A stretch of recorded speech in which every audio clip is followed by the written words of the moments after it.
할렐루야. 아유, 찬양 부르니까 좋죠.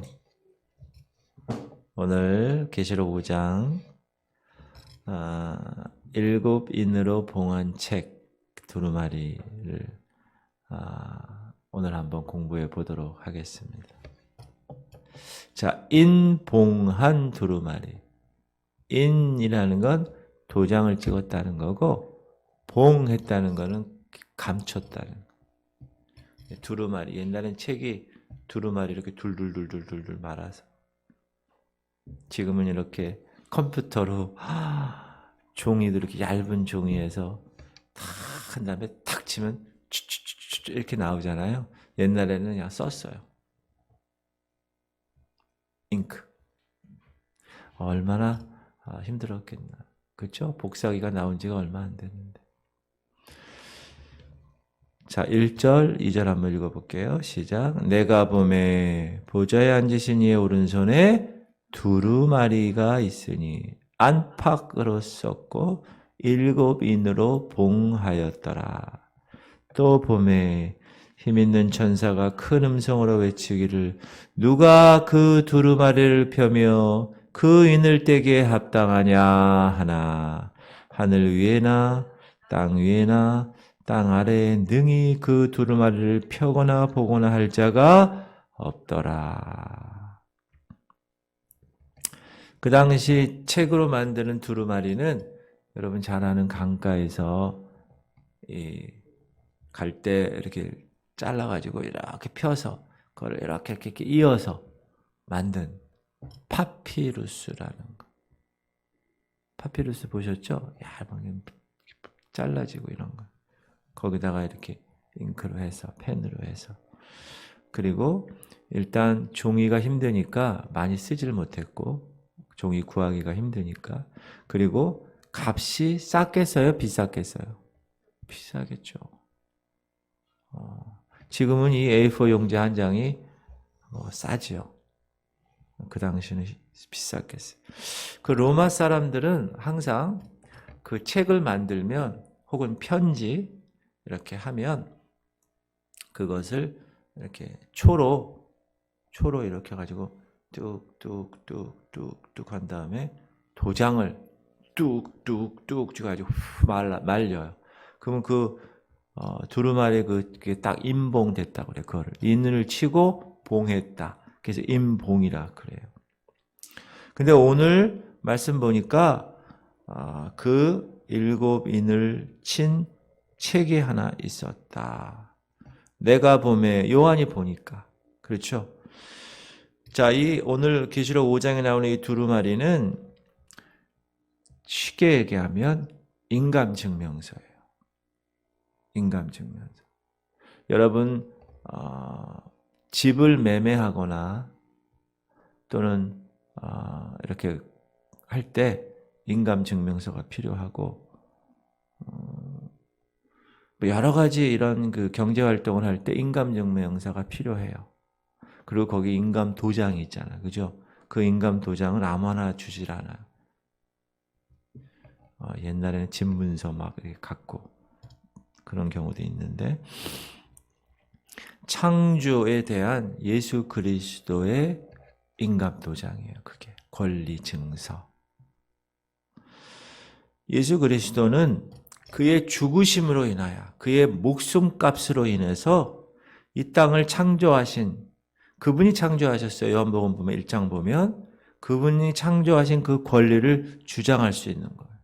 자기 목숨값으로 모든 피조물을 다 살리신 분이시기 때문에 어떻게 보면 유언장, 유서 같은 건데 자 9절 보면 오늘 9절 보면 그들이 새 노래를 불러 이르되 두루마리를 가지시고 그 인봉을 떼시에 합당하시도다. 일찍이 죽임을 당하사 각 족속과 방언과 백성과 나라 가운데서 사람들을 피로 사서 하나님께 드리셨기 때문에 권리가 있다는 거예요. 소유권이. 여기서 그 인봉을 떼시기에 합당한 사람은 누구예요? 예수 그리스도밖에 없다. 왜? 그가 죽음을 하고 써있죠. 일찍이 죽임을 당하사. 이 죽임을 당했다는 것은 뭐냐 하면 여러분 그 제사 구약의 제사에서 그 동물을 목을 베는 거예요. 죽이는 거예요.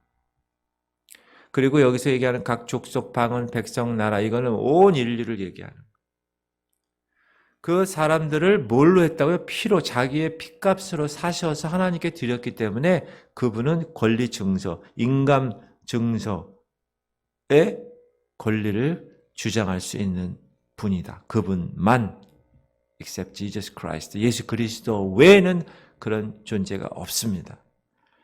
여러분 우리가 유언장 있잖아요. 유언장. 여러분 뭐 평범한 사람은 뭐 아버님 어머님이 유언장 뭐 하시지 않는데 부유한 사람들은 그 이렇게 법적으로 이렇게 유언장을 이렇게 변호사를 사서 쓰잖아요. 뭐 애들이 몇 명 있다 그러면 이 부동산은 첫째 줘라. 뭐 둘째 왜 싸우니까. 유언장은 반드시 상속자에 의해서만 개봉될 수 있습니다. 아무도 못 봐요. 유언장은. 그 아들, 법적인 아들들. 지금 이 요한 앞에 있는 이 두루마리, 이 임봉된 두루마리는 예수 그리스도 외에는 개봉할 존재가 없다. 왜? 그분은 만물의 상속자이기 때문에. 우리가 찬양했죠. 놀라운 그 이름, 놀라운 그 이름. 예수 그리스도 그 이름 외에는 그 인을 뗀 수 있는 존재가 없다. 히브리서 1장 2절 보면 이 모든 날 마지막에는 아들을 통하여 우리에게 말씀하셨으니 이 아들을 만유의 상속자로 세우시고 또 그로 말미암아 모든 세계를 지으셨느니 그가 모든 세계를 지으셨고 그 목숨값으로 그 모든 피조물들을 다시 한번 구원시키시기 때문에 그분이 상속자라. 할렐루야. 그리고 나서 그분이 그래서 그 임봉된 두루마리 책을 띨 수 있었다. 그분만이. 그리고 이제 오늘 5장에서 그분이 그걸 띄면 6장에서부터 뭐가 나오느냐? 그 두루마리에 기록된 심판들이 탁탁탁탁 나올 거예요. 그리고 그 두루마리에 기록된 대로 행해질 거예요. 거기에 더하거나 뺄 수가 없다. 변경될 수 없다. 왜? 7인으로 빵빵빵 확증했기 때문에. 7이라는 숫자는 완전 숫자라고 그랬죠. 완전히 확증된 것이다. 그러므로 이제 이 세상의 운명은 그 임봉된 두루마리 책에 다 기록되어 있다. 그러니까 요한이 그 기록된 것을 보면서 그 두루마리를 펴거나 볼 자가 없는데 라고 얘기하는 거예요. 자, 이 장면은 구약의 어디 부분과 이렇게 오버랩 되냐면 룻 이야기와 오버랩 됩니다. 룻. 여러분 룻 아시죠? 롯하고 룻은 헷갈립니다. 롯은 남자고 룻은 여자입니다. 룻. 자, 유대인 그 제도 중에 어떤 제도가 있냐면 기업을 물을 자라는 그 사람이 그렇지 못한 사람들의 기업을 물은다고 그래요. 쉽게 설명하면 이런 거예요. 어떤 사람이 가난했어요. 그래서 원래 자기 땅이 있는데 토지는 하나님 거거든요. 근데 그 땅을 하나님이 기업으로 준 땅이에요. 너희의 발바닥으로 밟는 그 땅을 내가 너에게 주리라. 그래서 여호수아가 이제 정복을 하고 나서 가나안을 다 기업을 분배하잖아요. 지파별로. 그 땅은 하나님의 땅인데 하나님이 기업으로 그 지파에 준 거예요. 그 사람에게. 그런데 그 사람이 너무 가난해서 그 땅을 팔아. 그럼 그 땅의 소유는 그 사람 게 아니고 그 산 사람의 소유잖아요. 그럼 나중에 이 사람의 가장 가까운 사람이 그 땅값을 치러. 그래서 다시 산 사람에게서 다시 사서 원래 있던 주인에게 돌려주는 그런 제도가 기업을 물을 자가 다시 사서 돌려주는 그러한 유대인의 제도가 있다. 그러면 그 친척에 의해서 그 땅을 새로 산 사람은 그 땅의 기업을 구원받았다. 이렇게 얘기합니다. 다시 권리를 주장할 수 있다. 그래서 룻기에 보면 기업 물을 자라는 말이 나오는데 이 기업 물을 법에 근거하고 있습니다. 레위기서에 보면 이 법을 이야기합니다. 시작. 토지를 영구히 팔지 말 것은 토지는 다 내 것입니다. 다 하나님 거예요. 토지는. 너희는 거류민이요 동거하는 자로서 나와 함께 있느니라.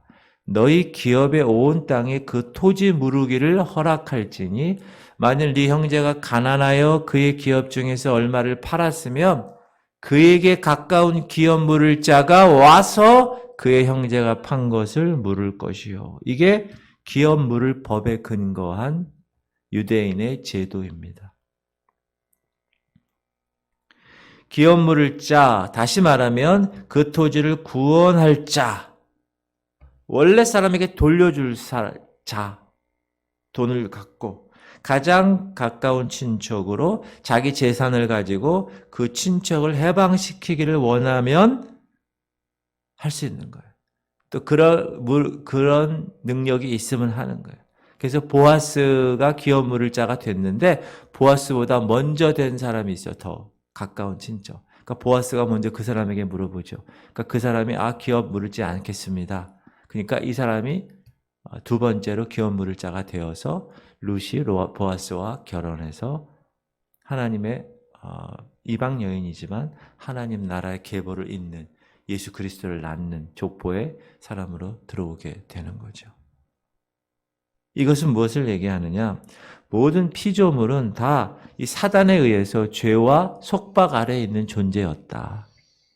그러나 기업 물을 자가 예수 그리스도, 우리의 가장 가까운 친족 되시는 구속자이신 그분이 우리를 기업 물을 자가 되셔서 그분의 피값으로, 그분의 목숨값으로 그걸 사신 거예요.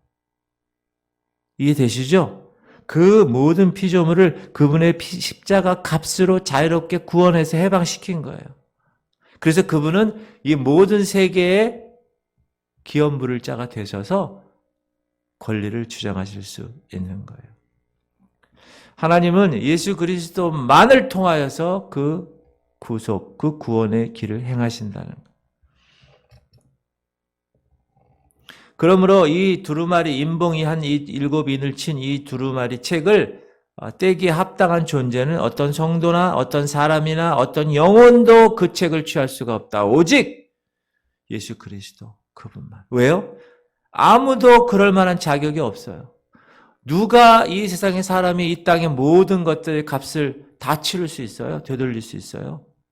창조한 분밖에 할 수 없어요. 그거는.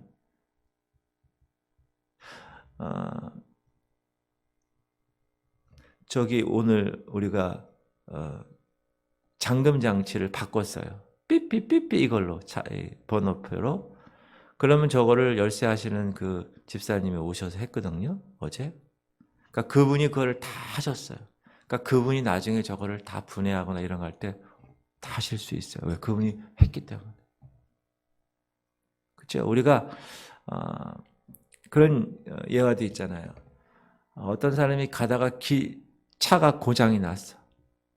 그래가지고 도속도에서 고장이 나가지고 아이고 이거 어떡할까?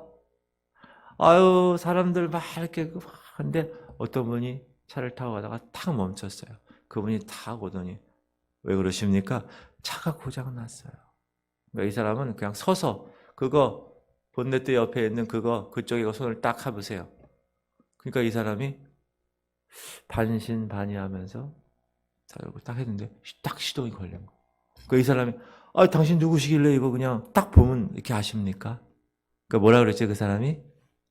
제가 이 자동차를 발명한 헨리 포드입니다. 여러분 어떤 것을 발명한 사람은 그것에 대해서 다 꿰고 있는 거예요. 이 땅을 창조하신 분이 누구라고요? 예수님. 그러니까 피조물에 관해서 다 알고 계세요. 여러분보다 여러분 더 잘하신다고. 여러분 머리칼 몇 개라고요? 몰라요. 근데 그분은 아신다고 그러잖아요. 그러므로 그분만이 우리를 구원하시고 해방시킬 수 있는 유일한 분이시다. 그래서 우리가 놀라운 그 이름, His name is wonderful. 그분 너무 그의 이름은 그의 이름을 우리가 입으로 찬양하는 거예요. 할렐루야. 그분의 이름으로 우리가 기도하는 거고. 근데 캐톨릭에서는 성인의 이름으로 기도해. 테레사 여인을 이름으로 기도하고, 뭐 베드로 이름으로 기도하고, 마리아 이름으로 기도해. 그것으로 하나님 앞에 나가. 아주 어리석은 일입니다. 그런 분들은 그럴 능력이 없는 분들, 물론 사람으로 우리보다 좀 뛰어나게 사신 거는 우리가 인정하지만 성인들은. 그러나 그분들이 예수 그리스도를 대체할 만한 분은 아니다. 우리에게는 의지할 유일하신 분 예수 그리스도 그분만 계시다. 그런데 어떻게 성인을 의존하고 마리아를 의존하고, 그렇죠? 그러니까 이 사도 요한이 운 거예요. 울었어. 4절 시작. 그 두루마리를 펴거나 보거나 하기에 합당한 자가 보이지 아니하기로 내가 크게 울었더니. 이 사도 요한이 운 이유가 뭡니까? 모든 피조물이 다 사단에 의해서 속박당하고 있는데 그 속박당한 현장을 봤어요. 근데 그걸 해방시켜야 되는데 해방시키고자 하는 그 주인공이 없는 것 같아. 요한이 보기에. 그러니까 울은 거야. 그리고 특별히 하나님이 택한 이스라엘 유대인에 대한 그 구약의 약속들이 이 펼쳐지기 전까지는, 이 임봉된 두루마리가 펼쳐지기 전까지는 그 약속들이 성취될 수가 없는 거예요. 그러니까 막 운 거예요. 그러나 보좌의 그 장로 중에 한 사람이 울지 마라. 5절 시작.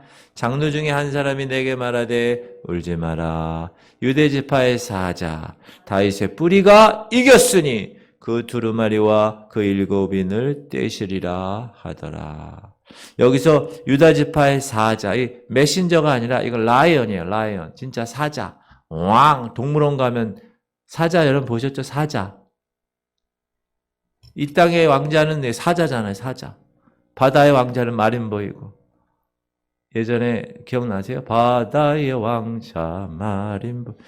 유다 지파의 사자. 이 사자라는 말은 창세기 보면 여러분 우리가 공부했어요. 창세기 공부에 우리 출애굽기 지금 들어간 창세기에 보면 49장에 이 야곱이라는 사람이 이제 죽을 때가 돼서 이 자녀들 다 르우벤부터 시작해서 다 축복하잖아요. 저주하거나. 그때 이 유다라는 자녀를 축복할 때 이 사자라는 용어를 썼어요. 읽어볼까요? 유다는 사자 새끼로다. 내 아들아 너는 움킨 것을 찢고 올라갔도다. 그가 엎드리고 웅크림이 숫사자 같고 암사자 같으니 누가 그를 범할 수 있으랴. 규는 뭐죠? 왕이 잡고 있는 막대기예요. 규가 유다를 떠나지 아니하며 통치자의 지팡이가 그 발 사이에서 떠나지 아니하기를 실로가 오시기까지 이르니 그에게 모든 백성이 복종하리로다. 다윗의 뿌리, 유다 지파의 사자. 다윗의 뿌리라는 건 뭐예요? 뿌리. 다윗으로부터 말미암아 나신 자. 그분이 이긴 자라는 거예요. 이긴 자. 정복하고 승리한 그분, 어린 양 되신 예수 그리스도 그분이 그 모든 사단의 권세에서 속박받은 것들을 다 이기시고 해결하셨다. 그거를 요한이 경험하게 됩니다. 그리고 그분은 어떻게 이기셨느냐? 죽임 당한 어린 양으로 이기셨다는. 6절. 또 내가 보니 보좌와 네 생물과 장로들 사이에 한 어린 양이 있는데 일찍이 죽임을 당한 것 같더라. 그에게 7뿔과 7눈이 있으니 이 눈들은 온 땅에 보내심을 받은 하나님의 7영이더라. 그 어린 양이 나와서 보좌에 앉으신 이의 오른손에서 두루마리를 취하시니라. 요한은 유다 지파의 사자 그리고 한 어린 양을 봅니다. 사자와 어린 양. 비교가 되지 않아요? 사자. 동물의 왕과 어린 양은 너무나 비교가 되는.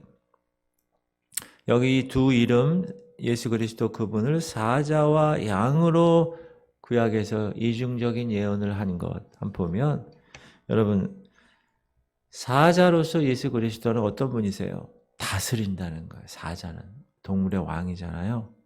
다스리시는 예수 그리스도.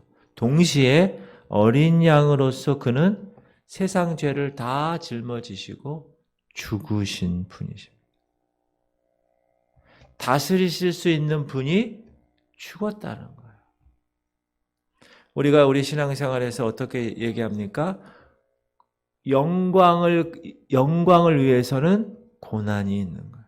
현재 고난은 장차 우리가 누릴 영광과 비교할 수 없다. 지금 여러분들이 예수 그리스도를 믿음으로 받는 고난은 저 하늘에서의 영광을 이야기한다. 면류관을 위해서는 반드시 십자가가 있어야 된다. 그러나 우리는 면류관만을 생각하는 거예요. 영광만. 크라운, 크로스로 생각 안 해요. 십자가를.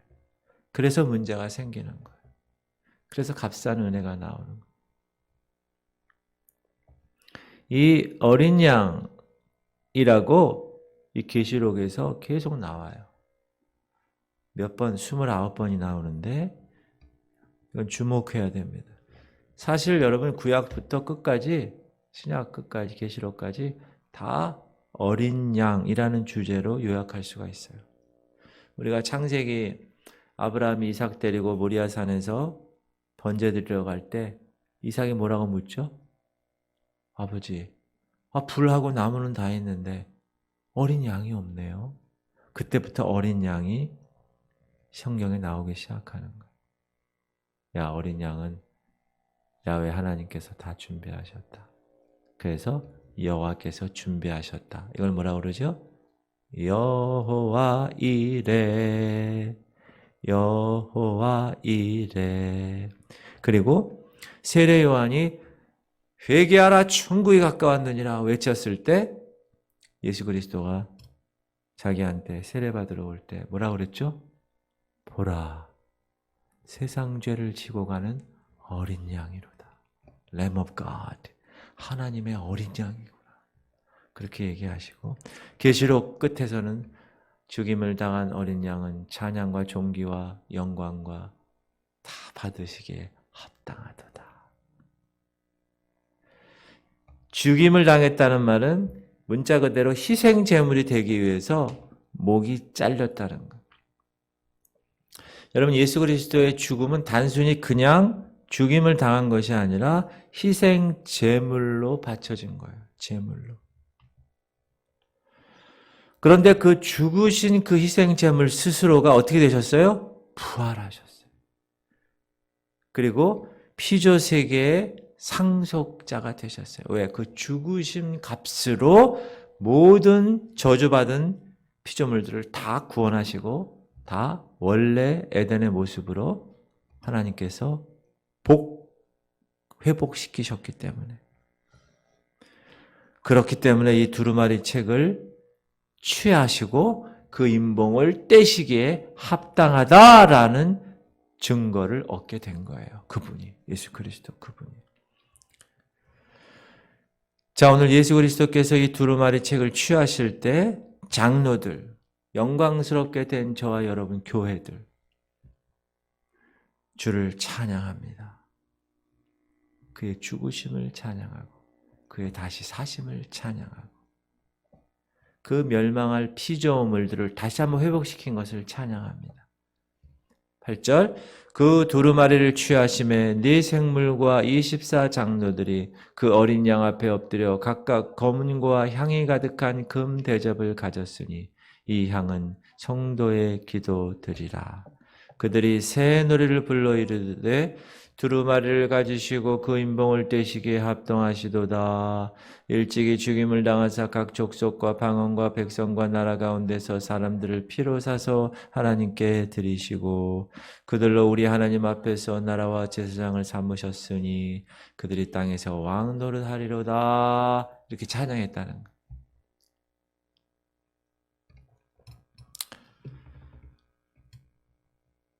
향을 담은 대접은 하나님 백성의 기도를 상징하고 있죠.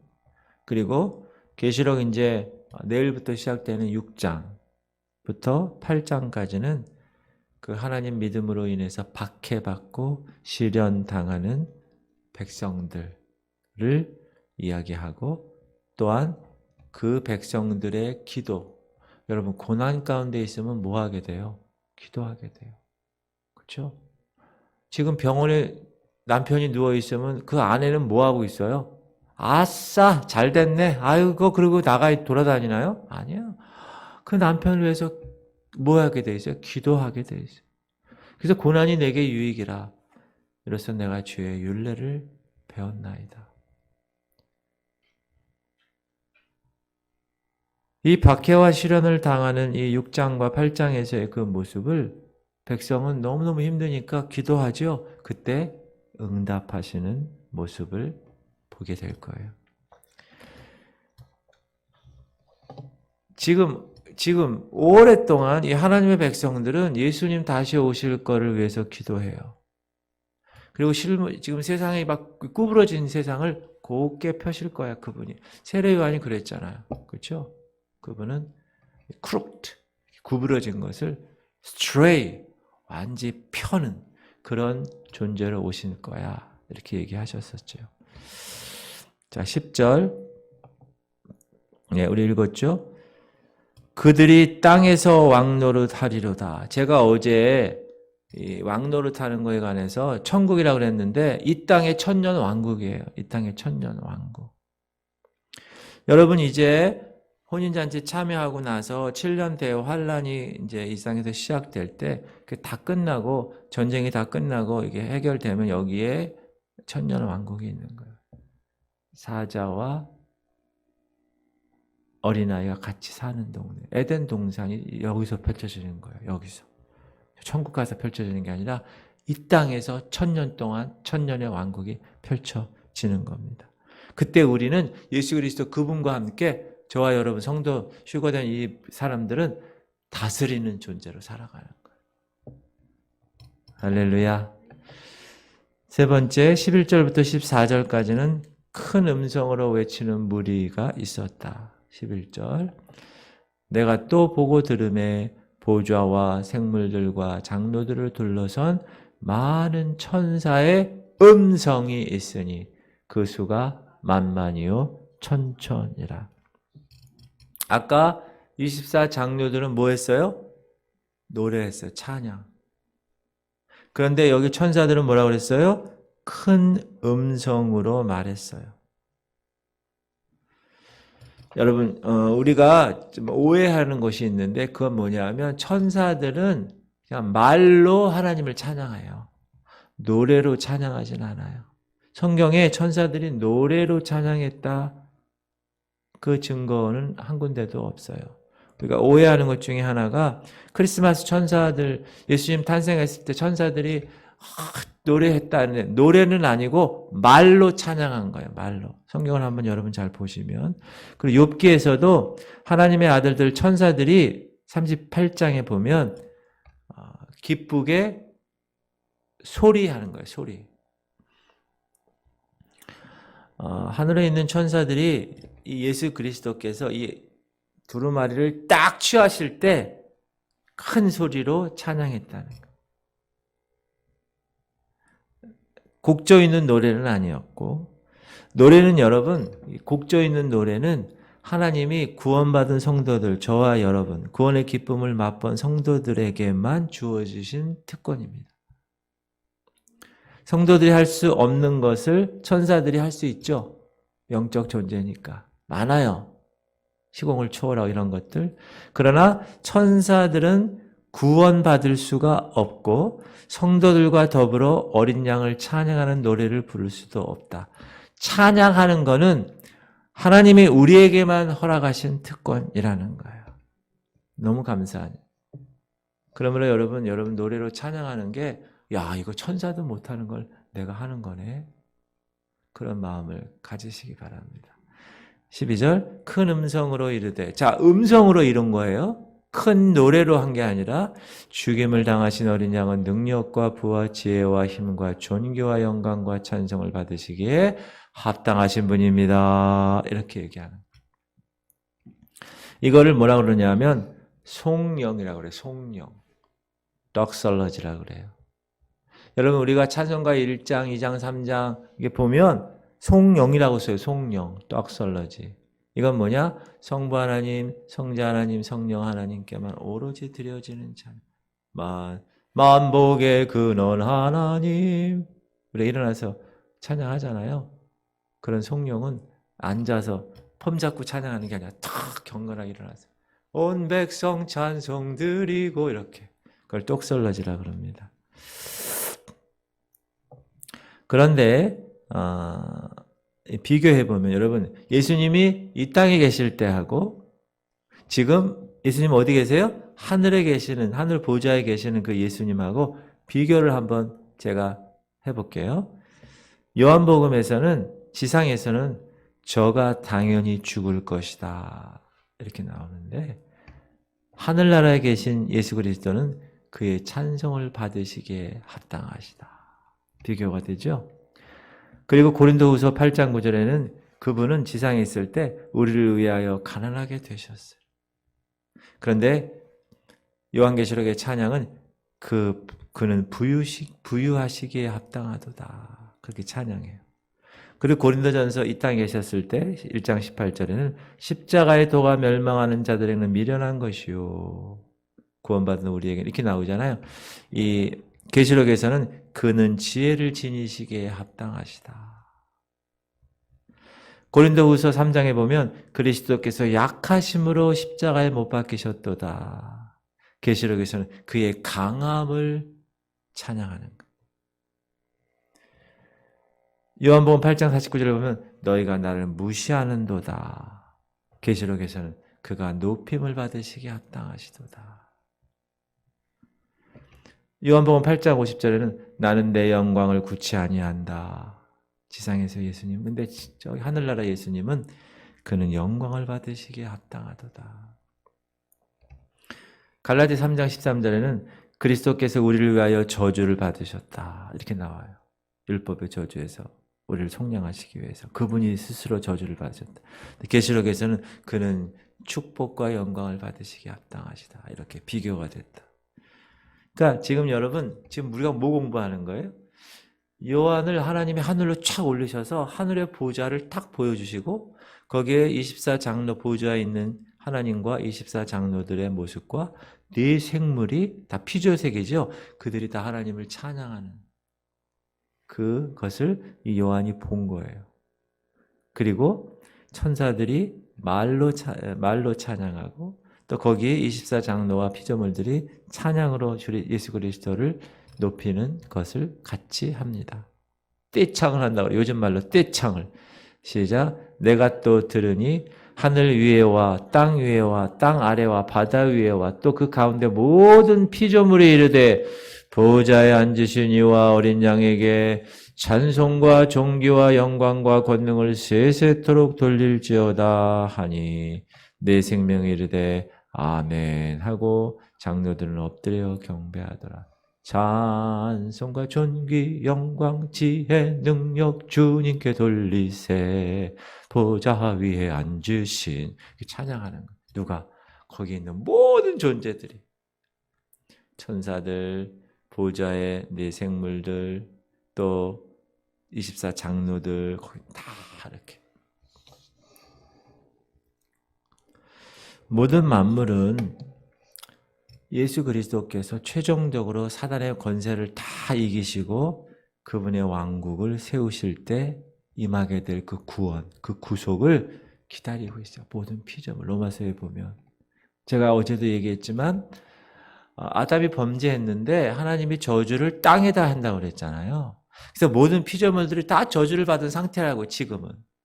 그런데 하나님은 우리 사람뿐만 아니라 모든 피조물을 다 회복시키시는 거예요. 예수 그리스도를 통하여. 그래서 모든 피조물이 그걸 알고 성부 하나님과 성자 어린 양 예수 그리스도를 찬양하는 거예요. 지금 이렇게. 어떤 사람은 어떤 종교는 하나님만 믿지 예수를 안 믿는 그런 종교도 있고 그렇죠? 또 어떤 기독교 내에서도 그런 분들이 있어요. 예수 그가 인간이지만 그게 다 이단이었잖아요. 예전에 정죄받은.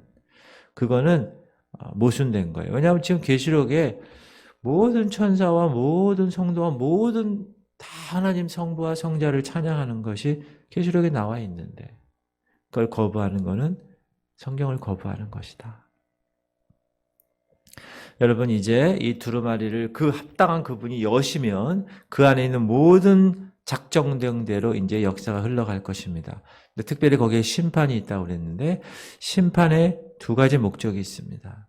하나는 죄값을 치르는 거죠. 그거는 당연한 거죠. 죄의 삭은 사망이니까. 우리가 세상에서도 죄를 지으면 어떻게 해요? 죄값을 치러야 돼. 감옥에 가서. 마찬가지로. 그리고 두 번째 이 환난과 심판의 목적은 뭐냐면 특별히 하나님이 택한 유대인들, 이스라엘 백성들을 깨끗게 하셔가지고 그분들로 하여금 예수 그리스도께서 영광 중에 임하실 때 남은 자로 그를 영접하게 하려고. 제가 남은 자 얘기했죠. 밑둥이 이렇게 딱 여기 상가 여기 내려가면은 요 주차장에 다 밑둥이 잘려 있죠. 그 나무. 그 밑둥 잘린 그 나무 보기엔 죽었어요. 그러나 거기 하나가 이렇게 새싹이 올라와요. 그 새싹을 남은 자라고 그러는 거예요. 아합 왕 시대 때 우상에게 이세벨 때문에 우상 단지를 계속 갖다 놓고 우상을 섬길 때 아무도 하나님을 경외하는 사람이 없다고 생각하니 엘리야. 나만 남았건을 하나님께 기도하니까 하나님이 엘리야에게 뭐라고 그래요? 아니야. 바알에게 무릎을 꿇지 한 7,000명을 내가 너에게 남겼다. 그게 남은 자야, 남은 자. 이 세상이 다 죄악에 있을 때 노아 그 의인인 그 한 사람, 그 가족 8명을 통하여서 그 남은 자를 통하여서 하나님이 다시 한번 재창조하시죠. 각 시대마다 하나님은 남은 자를 딱 설정해 놓으셔요. 다 봤을 땐 죽어 있어. 밑둥이 잘려서. 그러나 남은 자가 분명히 있습니다. 저와 여러분이 이 어두운 세상 가운데 남은 자의 역할을 감당하는 거예요. 할렐루야. 얼마나 귀한 일입니까? 이 세상 사람들은 이 아름다운 하늘에서 벌어지는 영광스러운 이 장면을 알지 못합니다. 그냥 땅만 보고, 여러분 돼지는 하늘을 잘 못 본대요. 땅만 본대요. 이렇게 꼴꼴꼴꼴 먹기만 하는. 이 세상 사람들은 먹고 마시고 죄짓고 하나님 말씀을 무시하는 대로 살아갑니다. 그런데 바로 그때 어린 양 되시는 그분이 그 임봉한 두루마리 책을 펴기 시작할 겁니다. 심판이 이루어질 거예요. 그러므로 아직 기회가 있을 때 저와 여러분의 구원을 다시 한번 확인하는 작업이 정말 필요하다. 내가 지금 이대로 사는 이 삶이 구원에 합당한 삶인가? 혹시 믿음으로 인해서 구원받았으니, 값없이 공짜로 받았으니, 아주 싸구려 구원으로, 값싼 은혜로 내가 그렇게 치부하며 살고 있지 않은가? 우리는 항상 점검해 봐야 할 것입니다. 아울러 믿음으로 의롭게 된 칭의 사건. 여러분, 예수님이 의롭지 않은데 우리가 의롭다고 칭해 주셨어요. 그분의 목숨값으로. 그런데 그 칭의 사건에만 머물러 있지. 그 거룩의 사건, 거룩함을 붙들고 이 세상을 살아가는 그 성화의 사건을 중요한 것인지 모르고 살아가진 않은가. 저와 여러분은 칭으로만 끝나면 되지 않습니다. 거룩의 이 단계, 이걸 끝까지 붙들고 살아셔야 됩니다. 그래야 그 은혜에 걸맞는, 그 은혜에 합당한 이 땅에서의 거룩함을 위해서 주와 피 흘리기까지 싸우는 그런 모습으로 살아가야 된다. 왜 그렇게 한다고요? 주님은 그 열매를 보고 그 사람을 판단하시기 때문에 그래요. 여러분 열매가 얼마큼 있어요? 주님 앞에 드릴 열매 있어요? 구원받은 이후의 삶에 여러분 하나님께 드릴 구원의 열매가 있습니까? 합당한 열매가 있으십니까? 아무리 구원받았다고 자기가 생각하고 그 값싼 은혜 때문에 공짜로 받았는데 천국행 티켓은 내가 갖고 있는데 이 땅에서 내가 캐세라세라 살면 어때? 나중에 천국 가면 되는데 라고 생각하는 사람들, 그 사람들은 이 땅에서 하나님께 그 구원의 열매를 드리지 못한다면 어쩌면 그 구원을 잃어버릴 수도 있다. 그 구원의 원리를 깨달으실 수 있기를 주의 이름으로 축원합니다. 할렐루야.